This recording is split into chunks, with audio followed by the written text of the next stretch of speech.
Fala aí, rapaziada. Tranquilão? Tudo bem com vocês? A nossa aula de hoje de português vai ser sobre métodos de raciocínio lógico. Algo fundamental se você pensar na sua redação, algo imprescindível para alguns vestibulares, como da UERJ, por exemplo.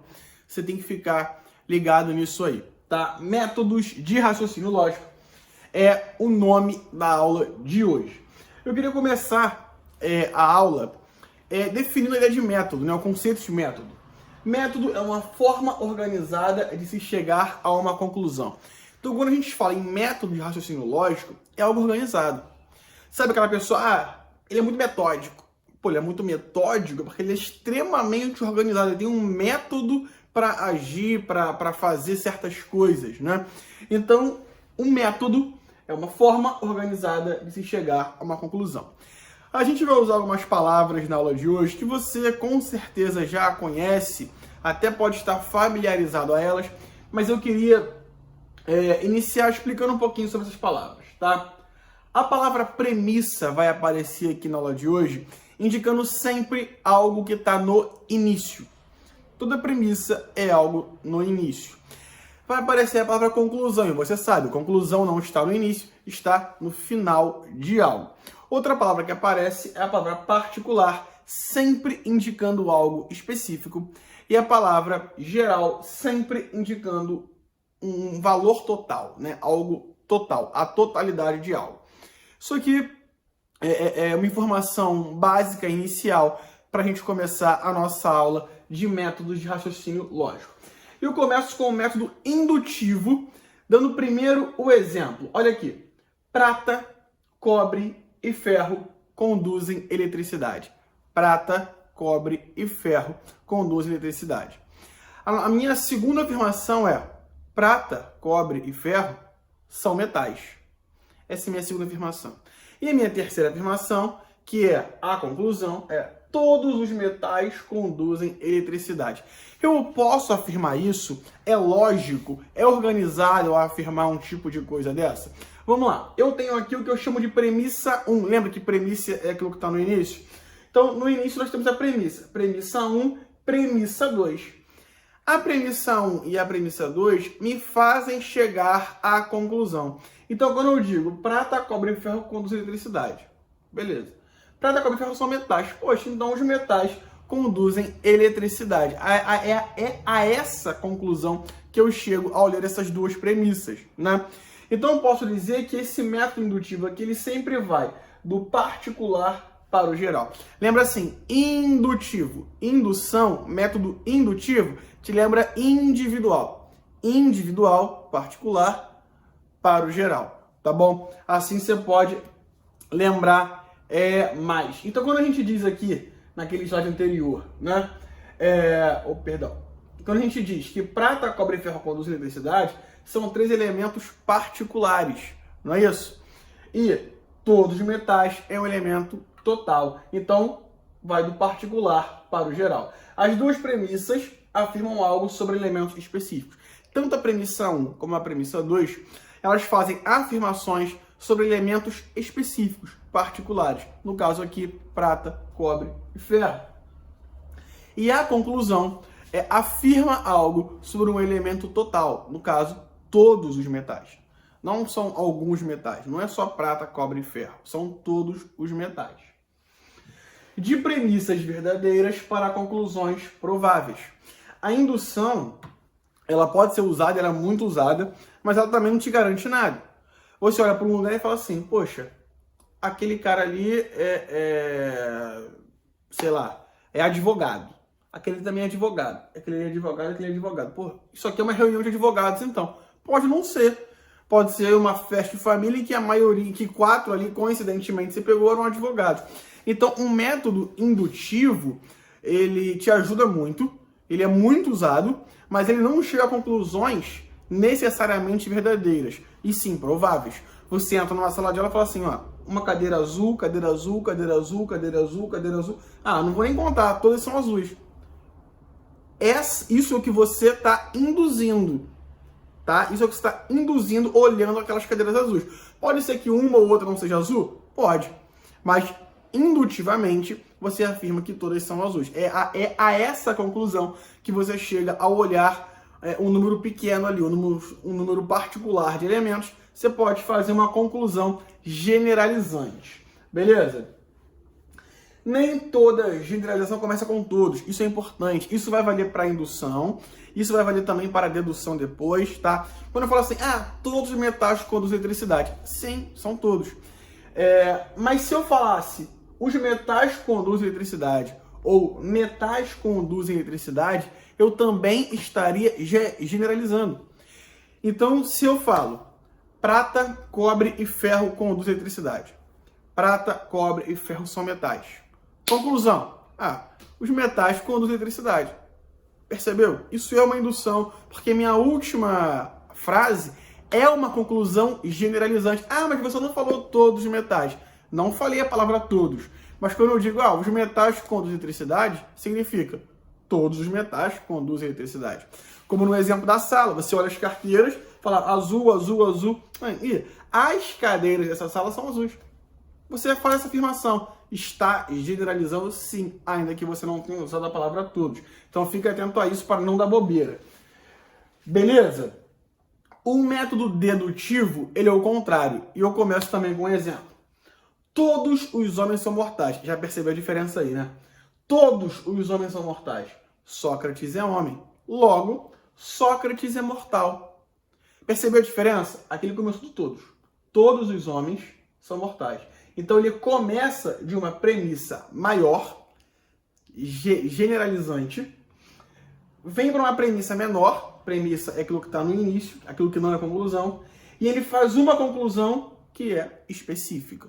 Então ele parte de uma premissa geral e ele termina com uma conclusão que é específica, porque isso é dedução. Ela vai do geral para o particular, do geral para o específico. Isso é dedução. O método dedutivo vai do geral para o particular. Então você percebe que a premissa maior afirma algo total. Ele está falando que todos os homens são mortais. Ele afirmou, na primeira premissa, na primeira afirmação, ele disse que todos os homens são mortais. Isso é algo geral, total. São todos os homens. E a conclusão afirma algo sobre um elemento específico. Agora está falando apenas de Sócrates. O nome disso é dedução, método dedutivo, de premissas verdadeiras para conclusões verdadeiras. Então, beleza? A principal expressão formal do método dedutivo é o que chamam de silogismo. Silogismo é uma forma em que há a presença sempre de um termo médio, algo que vai conseguir ligar a primeira afirmação e a última afirmação. Eu posso dizer que, por exemplo, A igual a B, B igual a C, C igual a A. Se isso aqui é uma frase, né? Uma frase, dizendo que algo é igual a isso, isso é igual a isso, isso é igual a isso, tem um termo médio, porque o B está presente aqui e o C está presente na última afirmação. O nome disso é silogismo. Silogismo é o nome dessa expressão formal aqui. Beleza? A falácia, a gente estuda dentro também de métodos de raciocínio lógico, tá? Mas ele é um método equivocado. Diferentemente da indução e da dedução, em que há uma lógica para chegar a alguma coisa, se houver uma falha nesse raciocínio, a gente chama isso de falácia. A falácia nada mais do que a falha que existe em qualquer raciocínio lógico, tá bom? Existem dois tipos. Um é o chamado paralogismo, que acontece quando não há intenção de se fazer um método equivocado. O erro não é intencional, né? É sem querer. O nome disso é paralogismo. Por exemplo, se alguém falar assim, numa dissertação, enfim, em algum texto argumentativo, principalmente oral, em que ele fala e pode se perder ali, ele fala, ele quer defender algum ponto de vista e ele diz: o desmatamento causa problemas. A fome é um problema. Logo, o desmatamento causa fome. Você percebe que existe um erro aqui. Você até pode argumentar, defender alguma coisa sobre desmatamento gerando fome. Eu não estou discutindo isso. Eu estou discutindo o método. Porque eu não posso falar que o desmatamento causa problemas, a fome é um problema, então o desmatamento causa fome. Isso aqui é um problema. Isso aqui, o problema é o que está aqui na frase, né? Isso aqui é um erro. Porque o erro, mas o desmatamento pode até causar fome, sei lá. O desmatamento causa problemas. Aí você fala assim, a gripe é um problema. A gripe é um problema. Então o desmatamento causa gripe. Valeria para cá também. Porque se isso aqui tá certo, eu poderia afirmar essa frase. Eu poderia falar que o desmatamento causa problemas. E falar que eu ter conta para pagar é um problema. Eu falo, o desmatamento então acaba me dando conta para pagar. Você percebe que o problema aqui está na organização? Lembra o que é método? É a maneira organizada de chegar a uma conclusão. E essa maneira organizada de chegar à conclusão, ela falhou, ela tem problemas. Isso é uma falácia.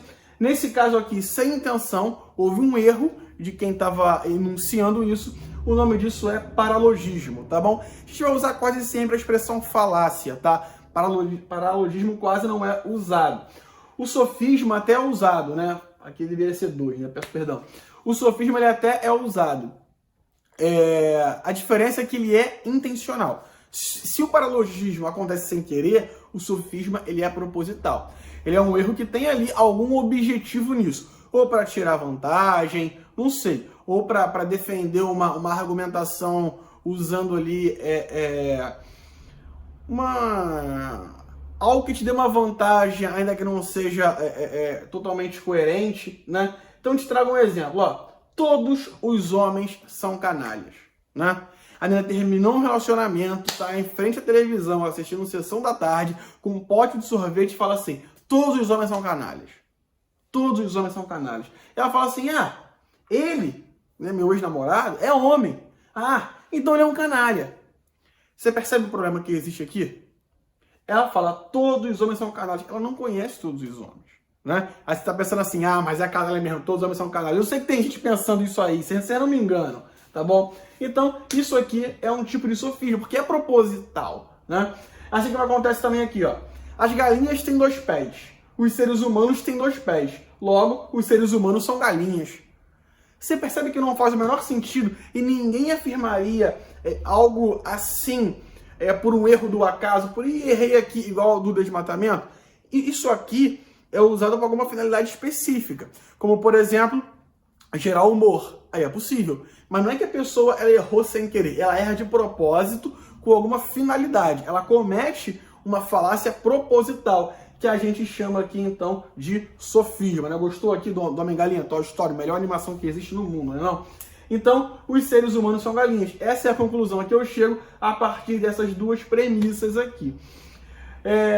Trouxe mais alguns exemplos aqui pra gente ver como isso acontece na prática, né? Você já ouviu isso? Deus é amor. O amor é cego. Steve Wonder é cego. Logo Steve Wonder é Deus. Isso aqui é um caso clássico de falácia, né? Ou de sofisma. É um caso clássico que gera o quê? Humor. É uma piada. Então isso aqui é proposital, é com intenção, né? Porque eu penso assim, Deus é amor. A igual a B, B igual a C, C igual a D, D igual a A. Lembra aquele esquema do silogismo? A igual a B, B igual a C, um termo médio? É isso que acontece aqui, ó. E você fala assim, cara, é engraçado porque você consegue juntar o A igual a B, B igual a C, C igual a D, D igual a A. Então parece que esse negócio faz sentido, mas tem um problema aí. Tem um problema. Porque você fala assim, A igual a B, bateu certinho, sabe? É como se eu falasse, matematicamente deu certo, cara. A igual a B, B igual a C, C igual a D, D igual a A. Fechou a conta. Mas o problema que existe aqui é, na verdade, outro que eu vou falar daqui a pouco com vocês. Mais um exemplo, ó. Isso aqui caiu num texto não vou lembrar agora o nome do autor, mas caiu na UERJ, acho que é Mário Prata, alguma coisa assim. Caiu na UERJ em 2016, se não me falha a memória. Você vai provavelmente lembrar que foi um texto argumentativo e ele era bem irônico, né? Então, era um texto engraçado porque ele usava sofismo o tempo inteiro. E uma das afirmações dele, ele fala assim, todo abacate é verde. Hulk é verde. Logo, aqui, conclusão, ele chega, Hulk é um abacate. Cara, mas é óbvio. A igual a B, B igual a C, C igual a A. Fechou a conta. Na verdade, tem um problema. É isso que ele quer fazer você acreditar. ou sem intenção, como acontece no paralogismo, ou de propósito, como acontece com um sofisma, tá bom? Então esses aqui são erros, são falhas em métodos de raciocínio. Falácias, né, esses erros, normalmente são formados a partir de generalizações indevidas. Isso é muito importante, principalmente para o ERJ. Eu já vi isso cair em algumas questões. Tem ali uma expressão que é falaciosa e você tem que explicar ou marcar a alternativa correta sobre o motivo daquela falácia, daquele erro. E a resposta é, ele faz uma generalização que não deveria fazer. Esse é o problema. Então, quando eu falo A igual a B, B igual a C, beleza, é verdade. A igual a B, B igual a C, C igual a D, D igual a A. Isso faz sentido. O problema é que A igual a B, por exemplo, pode ter uma generalização que não é verdadeira. Então, quando você fala assim, nos exemplos que eu tratei com vocês, todo problema se resume à fome. Lembra? O desmatamento causa fome. A fome é um problema. Então você parte da ideia de que todo problema do mundo se resume à fome. Mas não, existem outros problemas. Tanto é que eu não poderia falar, como eu falei com vocês agora mais cedo, eu não poderia falar assim, o desmatamento causa fome. Aí eu falo, o desmatamento é um problema. Aí eu falo, eu estar com febre é um problema. Então o desmatamento causa febre. Não é, porque ter febre não é o único problema que existe. Percebeu a generalização que foi feita? Parece que ter febre é o único problema que existe. Se fosse, aí faria sentido. Porque se a fome é o único problema do mundo, olha a generalização aí. Ele é o único problema. Cara, todos os problemas do mundo se resumem a ela. Aí faz sentido. O desmatamento gera problemas. Opa, qual é o único problema que existe? Fome. Então o desmatamento gera fome. Aí faria sentido essa frase. Seria lógico. Mas é uma generalização indevida. Como acontece também aqui, ó. Todos os homens são canalhas. É uma generalização indevida. Porque se eu falo assim, se de fato eu conheço todos os homens, se todos são canalhas, ele é homem, ele é canalha, faz sentido. Mas essa é uma generalização indevida. É dita ali num calor do momento, talvez, né? Todos os bípedes se resumem a homens e galinhas. Essa foi a generalização feita em uma das falácias que eu trouxe para vocês. As galinhas têm 2 pés, os seres humanos também. Então os seres humanos são galinhas. Calma aí, só existe uma espécie no mundo inteiro que tem 2 pés? Uma única espécie, que é ao mesmo tempo homem e galinha? Não, existem várias espécies. Então se eu falo que de todas as espécies, todas elas se resumem a uma só, isso é uma generalização indevida. Quando eu falo amor é cego, quando eu falo Deus é amor, o amor é cego, Steve Wonder é cego, parece que tudo o que é cego é amor, né? Então eu posso falar que Deus é amor, o amor é cego, Steve Wonder é cego, então Steve Wonder é amor, então Steve Wonder é Deus, porque tudo que é cego é amor, e tudo que é amor é cego. Não tem nada a ver com isso, né? A mesma coisa acontece aqui com o último exemplo que eu trouxe. Tudo que é verde é abacate. Perdão, essa é a generalização também indevida que é feita. Todo abacate é verde. Todo abacate é verde, isso está correto. Mas falar que todo abacate é verde é uma coisa. Outra coisa é falar tudo que é verde é abacate. Quando eu digo todo abacate é verde, Hulk é verde, então Hulk é um abacate, na verdade eu estou lendo isso. Mas o que eu interpretei é tudo o que é verde é abacate. Hulk é verde? Se tudo que é verde é abacate, Hulk é verde, então Hulk é um abacate. Essa é a interpretação que a gente faz, ou essa é a intenção do texto que usa de má fé, né, com intenção de fazer essa falha no método. Então isso é uma falácia por conta de uma generalização indevida, como se tudo que é verde se resumisse a abacate ou a Hulk, né? Então Hulk e abacate seriam a mesma coisa. Finalizando aqui, vimos a indução, a dedução e as falhas nesses métodos. Temos também um método dialético, que isso aqui é mais uma dica para a sua redação, para você usar mais em textos dissertativos, né? A estrutura básica é assim: a tese, a antítese e a síntese, tá? Em que a tese é uma opinião, a antítese é uma opinião contrária e a síntese é a conclusão a que você chega então. Então você quer apresentar ali parágrafos no seu texto em que você está trabalhando um contra-argumento, você pode usar um método dialético. E como é que funciona esse método? com a síntese, que é a conclusão, podendo ser de dois tipos. Vamos ver o primeiro delas aqui, o primeiro tipo de síntese. Síntese reafirmadora. Reafirmadora, ela está afirmando novamente o que ela disse. Como é que é esse processo aí? Ela vai ratificar a tese, que é o primeiro ponto. Então, ponto 1, ponto 2, que são conflitantes. A minha conclusão vai falar, não, esquece o 2. O que importa realmente é 1. Essa é a tese reafirmadora. Um exemplo, e eu vou trazer outro exemplo a seguir, que é parecido com esse, então preste atenção. O investimento em educação é fundamental para o desenvolvimento do país. Essa é a minha opinião. O desenvolvimento em educação é fundamental para o desenvolvimento do país. Essa é a tese, é uma opinião. Uma outra opinião seria: a chave para o desenvolvimento nacional está na escolha de bons administradores. Você repara que são opiniões diferentes? Um coloca como fundamental o investimento em educação. O que importa é investir em educação. A segunda opinião fala, não, calma aí, o que importa é administrar bem. Percebeu? São duas coisas diferentes. A conclusão reafirmadora, a síntese reafirmadora, vai ignorar isso aqui e vai falar, não, o que importa realmente é o primeiro. Por mais capacitado que seja o governo, o verdadeiro desenvolvimento só ocorre com indivíduos qualificados em todos os setores. Quer dizer, por mais que um governo seja qualificado, por mais que tenha bons administradores, cara, o país só vai para frente se tiver gente qualificada, com boa educação. Percebe? Claro, eu poderia usar as minhas palavras aqui, mas ficaria repetitivo, né? Educação é bom para o país. Bons administradores é bom para o país. Não adianta ter bom administrador se a galera não tem educação. Poderia ser isso. Eu só botei outras palavras para não ficar repetitivo, né? Óbvio. Mas a ideia é essa.